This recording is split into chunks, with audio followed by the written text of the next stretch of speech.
BBC One, let's get the final word on the weekend's Premier League action. Mark Chapman presents Match of the Day 2.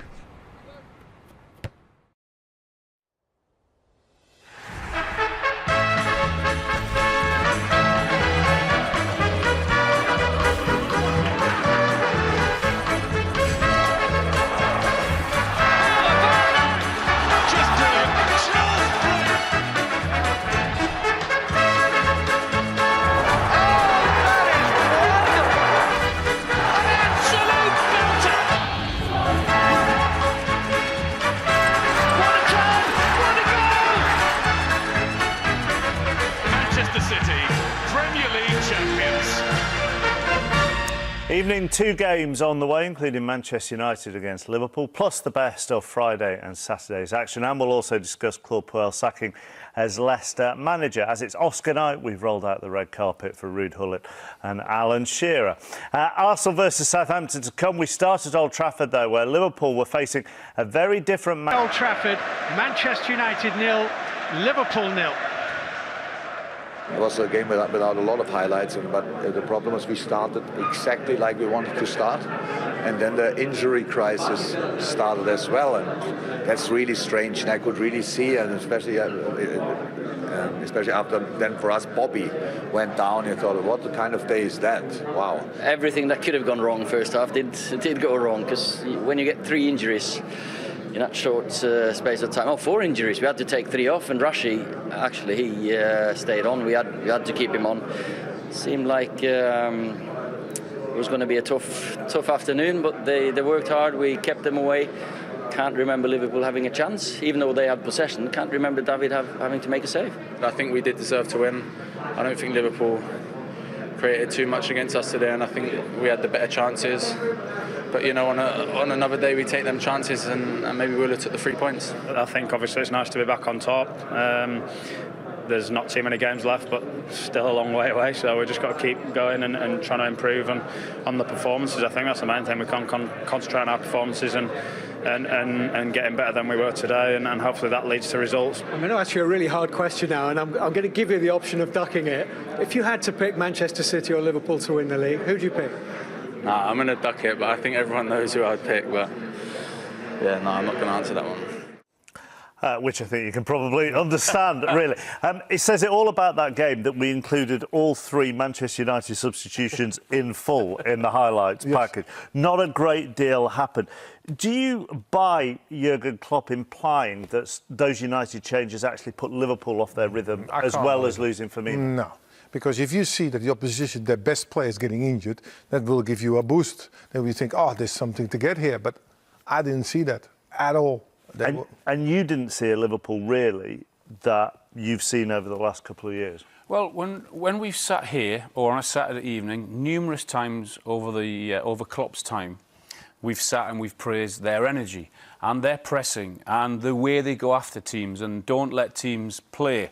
And whichever front 3 it is, Firmino's off and Sturridge is on, but the fundamentals stay the same.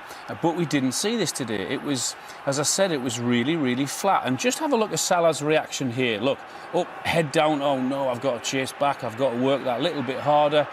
And that sort of summed Liverpool's performance up today. Defended well, yes, but going forward, there was no energy, I thought, whatsoever. Similar thing again. All right, Man United aren't going anywhere, but we normally see them go. Not every time, but it didn't happen really at all today. And this was a constant, I thought, and again, United get through. And in the end, Liverpool resulted in doing that, in knocking it long, and they didn't play well at all, I didn't think, Ruud. No, and if you see here, Wijnaldum getting the ball here, slow play, slow building up, getting passes like this. You know, this is not his specialty. He's a link player. Here again, slow, don't know what to do. Salah also in a place he shouldn't be there. There should be somebody on the right side, on that area, so Shaw has to go back. But Shaw can go into midfield, so there's no space. On the other side, you have Robertson. He's in the right spot, so they have to go back again. So slow play, don't know what to do. On the end, you know, eventually they're getting there. But for Man United, it was so easy. This is walking football. And with that kind of pace, you cannot surprise any opposition. And look at this, just pass it in. And United could keep their shape. Oh, it was so easy. Look at this. Van Dijk, I want Wijnaldum to go away. Van Dijk go forward means that a Man United player has to make a choice to go forward. But you can't. What is the purpose of this? What? Where you go? So therefore, walking football. Get a long ball like that. Smalling, excellent job. Snow on the ball. And, and his face says it all. And his face says it all. It was slow. It was I was really awful. surprised because with the changes Man United had to make both during the game and before the game, you'd think if you're a Liverpool player, you'd look at the team sheet and think, and then what happened within the first half of the players coming off, you'd go, God, what a chance we've got today to actually make a statement. But they never really did that. Everything was safe. Everything was safe football. There was no one prepared to take a gamble or had that cute pass just to open up that back four of Man United. Do you credit United, though, with their defensive shape? Yeah, because they had more problems and they reacted to this problem and they stayed very, very close to each other. And De Gea, I didn't see him. I don't never had that.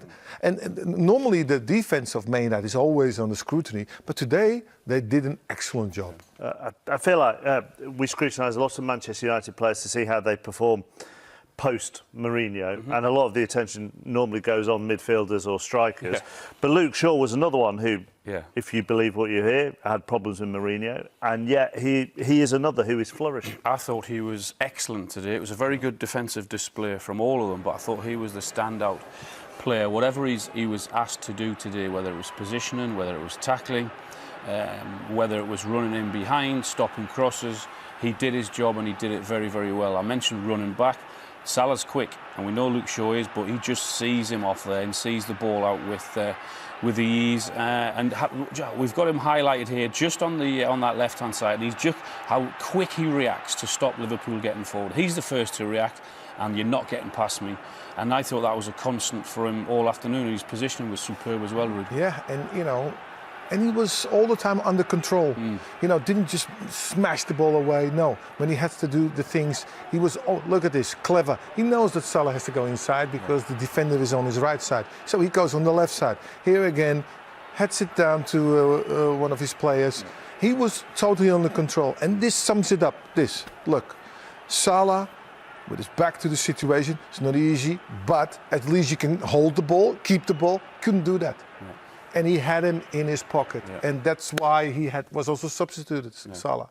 He had a nightmare with him. Solskjaer's record now, 26 points from his first 10 Premier League games, which is a record in the Premier League. There will be others pre-92, obviously, but as far as the Premier League. And whilst you'd be daft to either hire or fire a manager on the basis of one game, the situation and the conditions of that at Old Trafford today just means he's got another game to add to his body of work. Well, they were up against it today with regard to injuries, as I said before the game. And then you've got to readjust again during the game. And I think what he had is that he had a togetherness, and he's built that because it was all over the place before he went into that football club. He's built that himself over the last few weeks, and every single player of his now is giving their all. That certainly wasn't the case beforehand, and he's doing an excellent job. And also, I want to say something to the board also of Man United. You tried with 3 coaches already from outside of Man United, and they all failed. You have somebody now from inside of Man United, and he is an instant success. And he has also the players and the old players. Also, they are on television. They're all backing him up. So this is just the right way to do. Give him the job, because he's part of Man United. You actually delivered that straight down that camera as if it was a message. Because you're off air. Because I don't get it. You tried it already with 3 outsiders, and it didn't work at all. And I know it's difficult after Fergie to succeed. I know.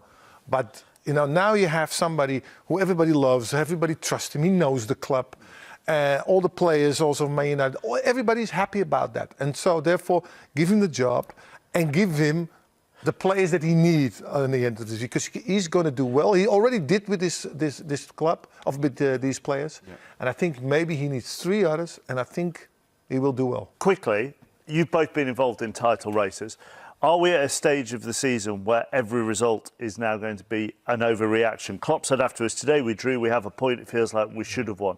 Is every result, win, lose or draw, going to be an overreaction from now till the title is decided? Well, I think it will be, but I still don't think the pressure still gets cranked up again when you get to April, because you know mistakes then are critical or could be fatal. That's when the pressure starts. Yes, of course, we're going to analyse and look at every performance and every result, because that's our job. But having been there, you don't really feel it, I don't think, until April. So a point at Old Trafford is all right? Yes, surely. Not in the fashion they play today. This was an opportunity for them to tell and to say to Manchester City, hey, we are back. And you didn't take it. And Manchester City now are happy chappies.